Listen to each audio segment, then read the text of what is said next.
Bismillahirrahmanirrahim. Apakah hakikat jiwa itu? Apakah ia bagian dari jasad atau materi tak bergerak yang menempati tempat khusus, atau elemen murni? Benarkah jiwa adalah roh atau selainnya? Benarkah nafs, amarah, lawamah dan mutmainnah itu satu jiwa yang memiliki tiga sifat, ataukah ia adalah tiga jiwa yang berbeda? Hampir semua kalangan telah membicarakan permasalahan ini. Pendapat mereka saling bertentangan, bahkan banyak yang terjatuh dalam kesalahan. Semoga Allah menunjukkan jalan yang benar bagi para pengikut Rasulullah, yaitu Ahlus Sunnah. Ketika mereka saling berselisih pendapat, hanya Allah memberi petunjuk bagi yang dikehendaki kepada jalan yang lurus.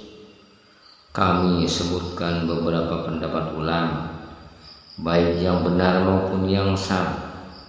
Kemudian kami paparkan pendapat yang benar dengan pertolongan Allah. Abu Hasan al-Asy'ari berkata dalam maqalahnya, para ulama berbeda pendapat tentang roh, jiwa, dan kehidupan. Benarkah roh adalah kehidupan atau selain? Benarkah roh termasuk materi atau bukan? An-Nidaum berkata, roh adalah materi, yaitu jiwa. Ia menyangka bahwa roh itu hidup dengan sendirinya. Ia juga mengingkari bahwa makna kehidupan dan kekuatan bukanlah makhluk hidup atau kekuatan. Sebagian lainnya mengatakan roh adalah al-arid atau disebut dengan tabiat. Para ulama lainnya seperti Ja'far bin Harb berkata, kami tidak tahu apakah roh itu sebuah unsur atau jauhar atau esensi atau pernyataan semisal. Mereka berdalih dengan firman Allah Subhanahu wa ta'ala, wa yas'alunaka 'anir ruh qul ruh min amri rabbi. Mereka bertanya kepadamu tentang roh, katakanlah roh itu termasuk urusan Rabb. Al-Quran surat Al-Isra surat ke-17 ayat 85. Allah tidak memberitahukan hakikat roh yang sebenarnya karena ia adalah esensi, bukan tabiat. Abul Hasan berkata, saya mengira Ja'far menetapkan bahwa kehidupan bukanlah roh, namun ia adalah tabiat. Al-Jubai berpendapat bahwa roh adalah materi yang tak hidup, sementara kehidupan adalah jiwa. Ia berdalih dengan pendapat para pakar bahasa. Roh manusia telah keluar. Ia mengklaim bahwa roh bukanlah tabiat. Sebagian ulama menyatakan bahwa roh hanyalah sekedar perpaduan 4 unsur dasar. Pendapat ini hanya bersandar pada kata i'tidal atau keseimbangan. Mereka menetapkan bahwa di dunia ini hanya ada 4 unsur dasar, yaitu panas, dingin, basah, dan kering. Sebagian lain berpendapat bahwa roh adalah unsur kelima selain 4 unsur tadi. Di dunia ini hanya ada 4 unsur dan roh. Mereka juga berbeda pendapat tentang aktivitas roh, sebagaimana menyatakan aktivitasnya alami, sementara yang lain menyatakan buatan. Ulama lain menyatakan bahwa roh dan kekuatan adalah darah murni, terbatas dari kotoran dan kebusukan. Ulama lain menyebutkan bahwa kehidupan adalah tabiat yang dipenuhi dengan hasrat. Semua ulama yang kami sebutkan pendapatnya di sini di atas maksudnya penganut teori 4 unsur dasar, menyatakan bahwa kehidupan adalah roh itu sendiri. Al-Ashhab menyebutkan bahwa kehidupan dan roh adalah jasad. Ia berkata, tidak ada yang lebih masuk akal selain roh adalah wujud 3 dimensi yang bisa dilihat dan disaksikan. Roh adalah tubuh itu sendiri, bukan selain. Penyebutan ini hanyalah sebagian bentuk penjelasan dan penegasan tentang hakikat sesuatu, bukan menunjukkan bahwa ia adalah selain badan. Aristoteles menyebutkan bahwa roh maknanya berada pada posisi yang tinggi, di bawah pengaturan, perkembangan dan stagnan, tidak dinamis. Ia adalah jauhar basyir, yaitu substansi dan simpel. Hidup di muka bumi ini yang kesemuanya berasal dari hewan, jika ditinjau dari aktivitas dan pengaturan, ia tidak disifati dengan sedikit atau banyak. Ia berkata, gambaran jiwa adalah sesuatu yang panjang, memuai atau mengembang di muka bumi ini yang tidak terbagi ke dalam zat maupun bentuk. Ia terdapat pada seluruh hewan di muka bumi ini yang memiliki satu makna, bukan selain. Sebagian lainnya menyatakan bahwa jiwa adalah suatu zat yang memiliki batasan, unsur, panjang, lebar, dan kedalaman. Ia tidak saling terpisah dengan unsur lain di muka bumi ini, sebagaimana sama-sama dihukumi dengan panjang, lebar, dan dalam.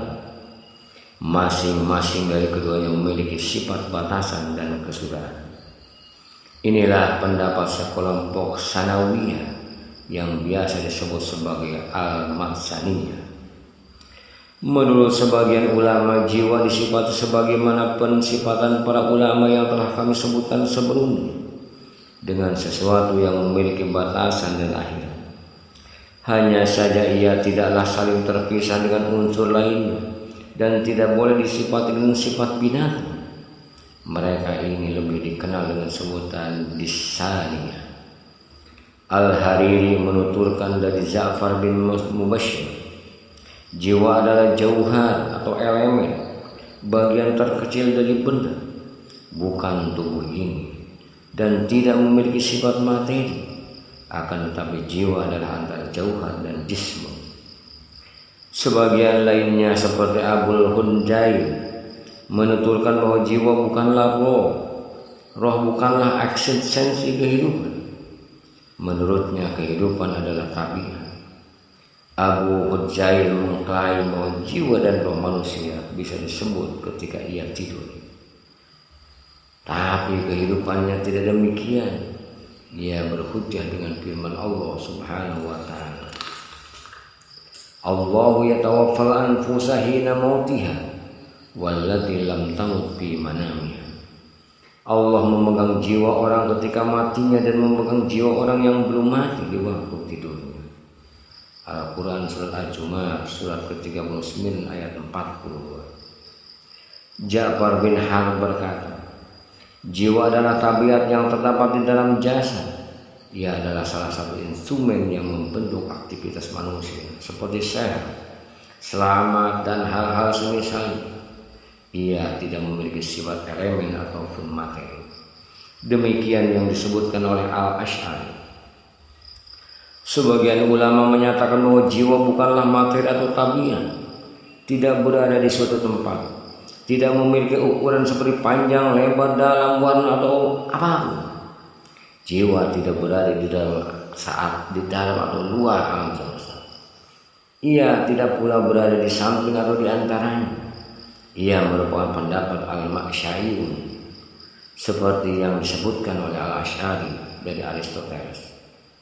Menurut mereka, interaksi antara jiwa dan dengan jasad bukanlah dengan hulul atau menyatu, mujawiro berdampingan, musyakanah mendiam, iltishaq melekat, ataupun muqabalah berhadap-hadapan, melainkan hanya sebagai pengatur saja. Pendapat ini dipegang oleh Al-Basanji, Muhammad bin An-Nu'man yang digalari dengan Al-Muqi, Ma'mar bin Ab'ad Al-Ghazali, Ibnu Sina, dan para pengikutnya.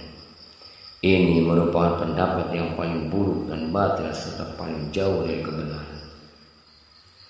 Abu Muhammad bin Hajim berkata, seluruh umat Islam dan pengikut agama yang mempercayai adanya hari pembalasan berpandang bahwa jiwa merupakan materi atau benda yang memiliki dimensi panjang, lebar, dalam, memiliki tempat dan tubuh sebagai penggerak jasad. Ibnu Hajar melanjutkan, oleh karena itu kami katakan bahwa jiwa dan roh merupakan dua istilah yang memiliki suatu arti. Maknanya, arti keduanya sama. Abu Abdullah bin Hakim telah meneliti pendapat para ulama seputar hakikat jiwa. Menurutnya pendapat mereka tentang jiwa hanya ada dua. Ia adalah materi atau tabiat yang beraktivitas di jasad, atau ia bukanlah materi atau tabiat yang beraktivitas di dalamnya. Pendapat pertama, jiwa adalah substansi baik berupa tubuh itu sendiri atau materi yang menyertai jasad atau bisa juga di luar jasad. Kedua, jiwa adalah istilah untuk menyebut sebuah substansi yang tidak termasuk dalam tubuh. Meski tidak ada seorang pun yang berpendapat demikian, pendapat pertama menerangkan bahwa manusia adalah istilah untuk menyebut tubuh ini dengan bentuknya yang khas seperti pendapat sebagian besar manusia, dan pendapat inilah yang dipilih oleh kebanyakan ahli kalam. Ibnul Qayyim berkata, ini merupakan pendapat mayoritas manusia, yaitu ahli bid'ah dan kelompok sesat. Sebagaimana dijelaskan Ar-Raji, hal ini berbeda dengan pendapat para sahabat, tabi'in dan ahli hadis. Saya tidak yakin mereka memiliki pendapat yang kuat seperti biasanya ketika menceritakan kelompok-kelompok sesat dalam masalah ini, dan pendapat yang benar yang bersumber dari Al-Quran, As-Sunnah, dan pendapat para sahabat yang tidak diketahui dan disebutkan. Pendapat inilah yang dinisbatkan Ar-Raji sebagai pendapat mayoritas orang, bahwa manusia adalah jasad yang memiliki bentuk khas, tidak ada suatu unsur apapun di belakangnya. Ini adalah pendapat yang paling keliru, bahkan lebih sesat dari pendapat Ibnu Sina dan para pengikutnya. Padahal pendapat mayoritas orang berakal menyatakan bahwa yang disebut manusia adalah jasad dan rohnya. Terkadang jasad dan roh disebut secara terpisah jika ada penguatnya. Manusia memiliki 4 pendapat terkait dengan sebutan manusia. Apakah ia adalah roh saja, badan saja, gabungan keduanya, atau masing-masing adalah bagian dari keduanya. Keempat pendapat ini masih dibahas lagi. Apakah sebatas lafal saja, makna saja, gabungan kedua-duanya, atau masing-masing adalah bagian dari keduanya? Jadi perbedaan mereka terletak pada siapa yang mengatakannya dan menyebutkannya. Ar-Raji berkata, menyatakan bahwa orang yang meyakini pendapat kedua, manusia adalah istilah untuk menyebut substansi khusus yang berada di dalam tubuh, pun masih berbeda pendapat dalam menentukan substansi itu.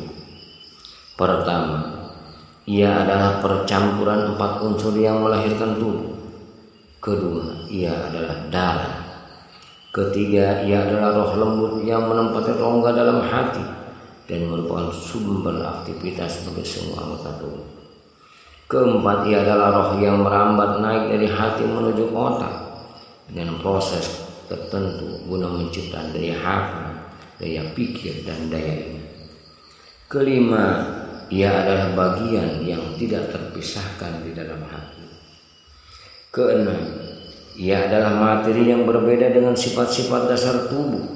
Ia adalah substansi yang tinggi, ringan, hidup, dan bergerak sendiri yang mengalir dalam esensi anggota badan, sebagaimana mengalirnya air dalam tumbuh-tumbuhan, lemak dalam minyak, dan api dalam kayu bakar, selama anggota tubuh masih mampu merespon stimulan dari substansi lembut. Maka materi yang lembut tersebut dapat menggerakkan anggota tubuh hingga menimbulkan efek, yaitu munculnya gerak dan keinginan yang dinamis.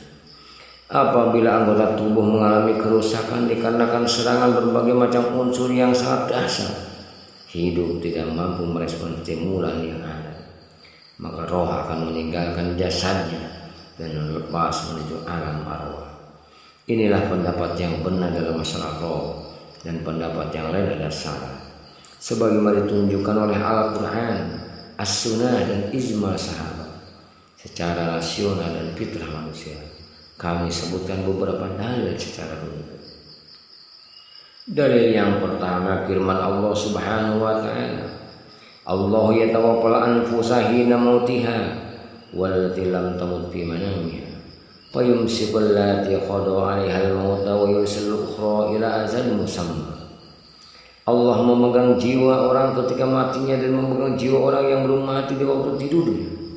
Maka dia tahanlah jiwa orang yang telah dia tetapkan kematian, dan dia lepaskan jiwa yang lain sampai waktu yang ditetapkan. Al-Quran Surah Az-Zumar surat ke-39 ayat ke-42. Dalil pertama ini menjelaskan 3 dalil sekaligus, yaitu mematikan, memegang, dan mengirimkannya. Adapun dalil yang kedua, firman Allah Subhanahu wa taala, "Wa man azlamu mimman qara 'ala Allahi kadziban wa qala uhiya ilayya wa lam yuha ilayhi shay'un wa man qala sa'unzilu misla ma anzalallah walau tara idz zalimuna fi qamaratil maut wal malaikatu bashidu aydihim akhriju anfusakum al-yawma tujzauna azabal khuni bima kuntum taquluna 'alallahi wal haqq wa kuntum an ayati tastakbirun wa laqad ji'tumuna furada kama khalaqnakum awwala marra wa taraktum ma khawwalnakum wara'a zuhurikum wa ma nara ma'akum sufa'akum allazina za'amtum annahum fiikum suraka laqad taqatta'a bainakum wa dhalla 'ankum ma kuntum taz'umun. Dan siapakah yang lebih zalim daripada orang yang membuat kedustaan terhadap Allah atau yang berkata, telah diwahyukan kepada saya padahal tidak ada diwahyukan sesuatu pun kepadanya. Dan orang yang berkata, saya akan menentukan seperti apa yang diturunkan Allah. Alangkah dahsyatnya sekiranya kamu melihat di waktu orang-orang yang zalim berada dalam tekanan sakaratul maut, sedang para malaikat memukul dengan tangan sambil berkata, keluarlah nyawamu. Di hari ini kamu dibalas dengan siksa yang sangat menghinakan, karena kamu selalu mengatakan terhadap Allah perkataan yang tidak benar, dan karena kamu selalu menyombongkan diri terhadap ayat-ayatnya, dan sesungguhnya kamu datang kepada kami sendiri-sendiri. Sebagaimana kami ciptakan pada mulanya, dan kamu tinggalkan di belakangmu di dunia apa yang telah kami karuniakan kepadamu. Dan kami tiada melihat besertamu pemberi syafaat yang kamu anggap bahwa mereka itu sekutu-sekutu roh di antara kamu. Sungguh telah terputuslah pertalian antara kamu dan telah lenyap daripada kamu apa yang dahulu kamu anggap sebagai sekutu Allah. Al-Quran Surah Al-An'am surat ke-6 ayat 93 hingga 94. Ayat ini mengandung 4 dalil, yaitu pertama, para malaikat menjulurkan tangan mereka untuk meraihnya. Kedua, jiwa disifati dengan bisa dikeluarkan dan keluar. Ketiga, dalil yang menyebutkan jiwa akan diajar pada hari kiamat. Keempat, dalil bahwa jiwa akan datang menghadap Allah. Ada 7 dalil yang menenangkannya. Wallahu a'lam bishawab.